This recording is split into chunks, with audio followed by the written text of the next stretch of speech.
Olá, pessoal, tudo bem com vocês? Então, vamos continuar a nossa aula de matemática. A aula é essa que se dará da página 152 a 154, ok? Então, mais dia a dia. Conhecimento sobre os divisores de um número pode nos ajudar em várias situações do cotidiano. Pessoal, o que é o cotidiano? É o nosso dia a dia, tá? Considere, por exemplo, um professor que precisa dividir os alunos da sua turma em grupos com o mesmo número de alunos, sem sobrar, ou seja, divisão exata, tá? Quando a divisão é exata, quando a divisão não tem sobra, nós chamamos de exata. Quando a divisão tem sobra, gente, nós chamamos de inexata, ok? Para saber a quantidade de grupos que poderão ser formados e quantidade de aluno por grupo, é interessante conhecer os divisores do número de alunos da turma. Assim, se a turma tiver apenas 12 alunos, o professor conseguirá formar um grupo de 12 alunos, porque 1 vezes 12 é 12. Certo? Lembra lá do exercício anterior, da aula anterior. 1 vezes 12 é 12. A palavra-chave está aqui, ó, o total de 12. Eu vou calcular os divisores de 12. 1 vezes 12 é 12. Ou 2 grupos de 6 alunos, 2 vezes 6, 12. Ou 3 grupos de 4 alunos, pois 3 vezes 4 é 12. Ou 4 grupos de 3 alunos, porque 4 vezes 3 é 12. Ou 6 grupos de 2 alunos, porque 6 vezes 2 é 12. Correto? Além disso, ela ainda poderia considerar os 12 alunos separadamente. 12 vezes 1 é 12. Atividade 23, pessoal. Vamos prestar atenção. Considere que uma turma tenha 18 alunos. Complete as lacunas. O que é lacuna, professor? É o espaço, certo? Então, vamos estudar com silêncio, com atenção, para podermos fazer as coisas corretamente, certo? Então, nós vamos completar as lacunas, que é o espaço, identificar todas as possibilidades de grupos que podem ser formados, sem sobrar alunos, incluindo um único grupo com todos os alunos e cada aluno individualmente com um grupo. Então, um grupo de 18 alunos, pois 1 vezes 18 é igual a 18. O mesmo modelo aqui, ó. Só vai mudar o número, né? Que aqui era o 12, agora é o 18. Então, 2 grupos de quantos alunos dá para formar 18? Então, 2 vezes quanto? 2 vezes quanto dá para formar? Se eu colocar aqui, vou dar a dica. 2 grupos de 9 alunos, pois 2 vezes 9 dá 18, não é? E assim por diante vocês farão. Lembrando aqui no final, ó, 6 grupos de 2 alunos, 6 vezes 2, 12. O final, ele vai dar sempre o mesmo, né? Então no final aqui, 18 grupos de 1, pois 1 vezes 18 é igual a 18. Tá? Então, eu dei a dica aqui, ó, o começo e o fim, certo? Na página 153, atividade 24, resolva os 4 cálculos A, B, C, D.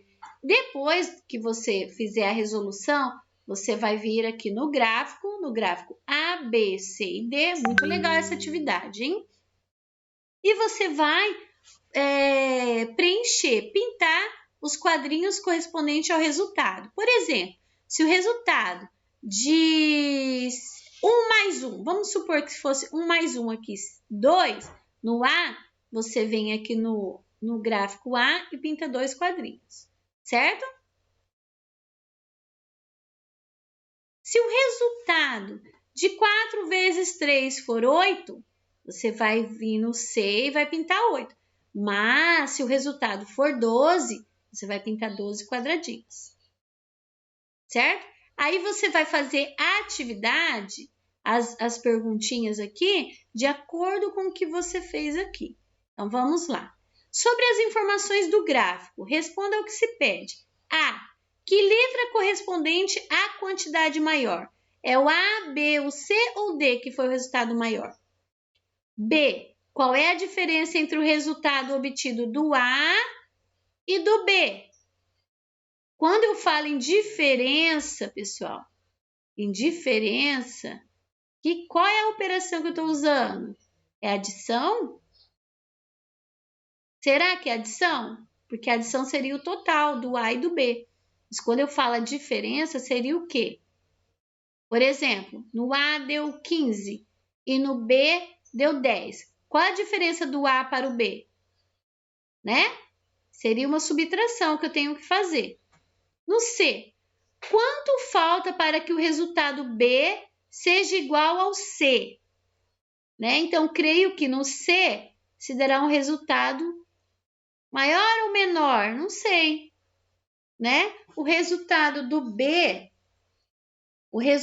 a resposta do B, será que é maior ou menor que a C? Então, quanto que vai faltar daqui para chegar a esse resultado? Acho que vai ser maior que o D, né? Ou menor. Para mim saber quanto falta, por exemplo, eu tenho 5 para chegar no 10. 5 para chegar no 10 vai faltar 5, correto? Na 154, atividade 25. Nessa atividade são dadas 6 situações que indicam uma pergunta ou cálculo, cuja resposta numérica deve ser escrita no quadro de ordens. É o que nós chamamos de, professores, nós falamos QVL, que é o quadro de valor e lugar, né? Então, aqui eu tenho unidade, dezena, centena e unidade de milhar. Ó, 4 ordens, né? Aí você vai olhar aqui. Um jogo de dominó tem um total de 28 peças. Elas devem ser distribuídas igualmente entre 4 jogadores. Quantas peças cada jogador deverá receber? Lembra quando eu falo em distribuir igualmente? Na B. Vamos supor que aqui deu resultado de 38. Aí eu vou pegar o número 38 e vou colocar aqui. 3 dezenas e 8 unidades. B. Qual é o total de dias do mês de novembro? Vamos olhar o calendário, né? Se é 30, 31, quantos dias são? E vou colocar, se for 30, vou colocar o 3 e o 0. No B. No C. Em certo cubo há um total de 3 faces coloridas. Foram pintadas 9 bolinhas em cada uma dessas faces. Quantas bolinhas foram pintadas ao total? Quando eu quero fazer um total, pessoal, olha só, né? Creio que seja uma multiplicação, né? D. Pedro trabalha em uma loja de artigos para construção. Ele organizou todos os pregos de uma caixa em 120 pacotes, contendo cada um 7 unidades. Quantos pregos havia na caixa? Vamos pensar, tá? E. Patrícia pratica caminhada. Todos os dias ela percorre 8 voltas completas em uma pista, que tem comprimento de 225 metros. Quantos metros ela percorre por dia nessa pista? E a F, a última. Heitor está reformando sua lanchonete e pretende acomodar 36 pessoas sentadas à mesa de 4 lugares em cada uma. Para isso, quantas mesas ele deverá usar? Então, veja só, gente. Eu vou ter que ler e compreender, né? Ele vai ter que... ele tem que pegar 36 pessoas sentadas a mesas de 4 lugares em cada uma. Eu vou ter que descobrir quantas mesas ele tem que usar, tá? Então, vamos lembrar da adição, multiplicação, divisão e subtração, ok? Então, hoje encerro nossa aula, página 154. A página 155 não é necessário fazer. Fiquem com Deus e até a próxima.